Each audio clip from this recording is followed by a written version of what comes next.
Forceful repetition, blunt. Pirates of the Caribbean, dead men tell no tales.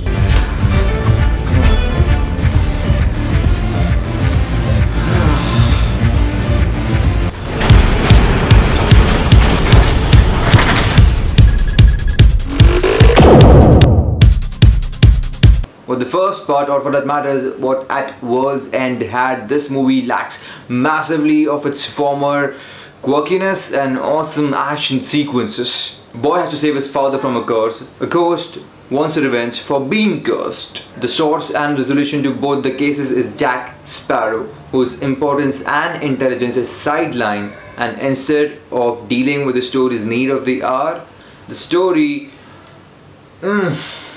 drifts towards ending the entire series by breaking the very thing which holds all these curses together. I have learned that timing is very important. Pirates had its time.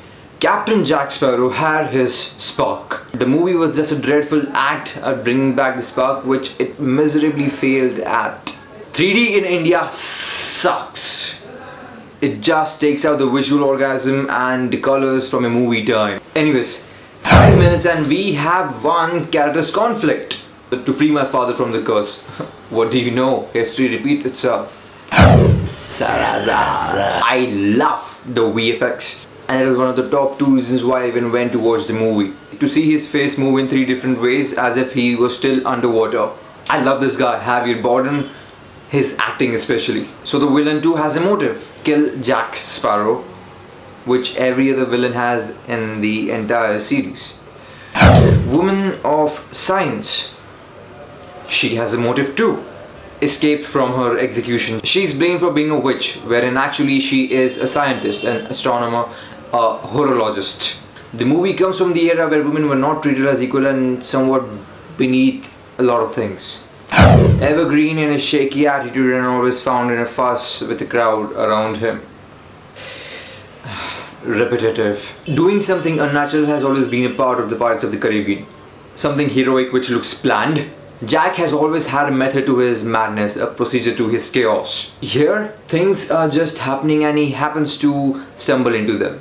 The bank robbery scene. Now you can't diss Fast and Furious 6 or Bahubali if you agree with this sin. Moving the entire institution with just 6 horses. Come on. In the process, heroine Karina runs away and so does Jack with his crew. He once again is without a boat and a crew who abandons him because of his flopped plan. Meanwhile, Karina finds Jerry, who is Will's son, and teams up with him. I'm telling you, this female Karina has a very important role in the movie. Frustrated Jack gives up his compass, the very magical compass for whom he even tried to risk his life for. That happens and all the hell breaks loose. Salazar and his crew get to roam free and haunt the seas by killing the pirates. The man is always with his resources and planned and magic and awesomeness. He finds a way to cross over Jack via a witch who has no credible contribution in the movie. This movie tells us that Jack has a father, had a mother, and also has an uncle. Just FYI, totally ignore. Karina frees Jerry, Jerry frees Jack Sparrow. The story goes fast and then it just stopped. It got dull. Escape scenes in the past were fun. This one was cool, but okay. Barbosa confronts Salazar and works up a deal. Salazar in turn kills his entire crew and only leaves him there. As the saying goes, dead men tell no tales. Meanwhile, Jack has cracked a deal with Karina and Jerry. On the other hand, there's a lieutenant of the British Empire who wants all his prisoners dead.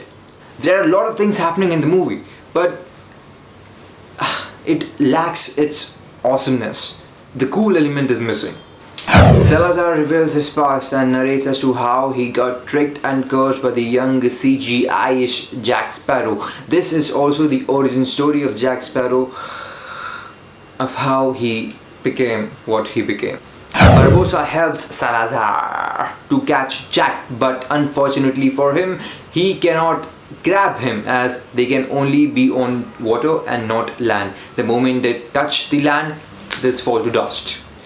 Jack almost gets married, but Barbosa saves him, who double crosses Salazar just to get his ship, the Black Pearl, back. The mystery of the map and what it holds is finally revealed. The purpose of the female, Karina, who has a map which will lead them to the treasure, which Jerry is finding to free his father, which Barbosa tricked Salazar to get before Jack Sparrow. So you can see the circle there. This is where both the ships crash and Salazar gets hold of Jerry. So now Jerry is their prisoner. The female Karina finally cracks the map and brings them on an island where the treasure that lifts all the curses lies. This is where Barbosa, Jack Sparrow, and we learn that Karina is Barbosa's daughter. You know what the treasure is? Guess. It's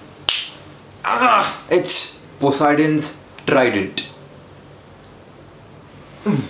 Come on. Agreed that it's a swashbuckler film, but why put a god in that? Anyways, Jack and Karina are swallowed by the partition in the ocean in whose bottom lies the trident. Meanwhile, Salazar possesses Jerry's body in order to go on the land and grab hold of the trident, in which he succeeds at. Stupidity strikes you when you see that humans are able to hold a god's weapon and also break it.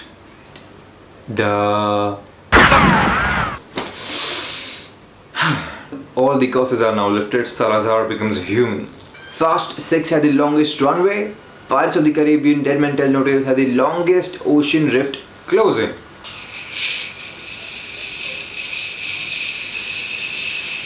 Come on, come on, come on. He's coming up. This year is somehow all the asshole-ish fathers dying. First it was Wolverine, then Yondu, and now Barbosa. He dies to save Karina by taking off Salazar off the anchor on which everyone was hanging on. He had absolutely no reason to die. So, no more curses, no more Pirates of the Caribbean. In the end, Will meets Elizabeth, Jerry is with Karina, and Jack has his ship and the crew. Finally, the storyline hits happy ending. It just felt like a rush to end the series. The typical swashbuckler film technique was missing. That was Pirates of the Caribbean Dead Man Tell No Tales for me. How good was the movie? There's nothing else on TV, fuck it. Post-credit scenes reveal Davyjones. So what does that mean? Have you seen Pirates of the Caribbean Dead Men Tell No Tales? What do you think about it? Go watch it, love it, enjoy it, and tell me in the comment section. If you like the video, hit like and subscribe for more. Thank you.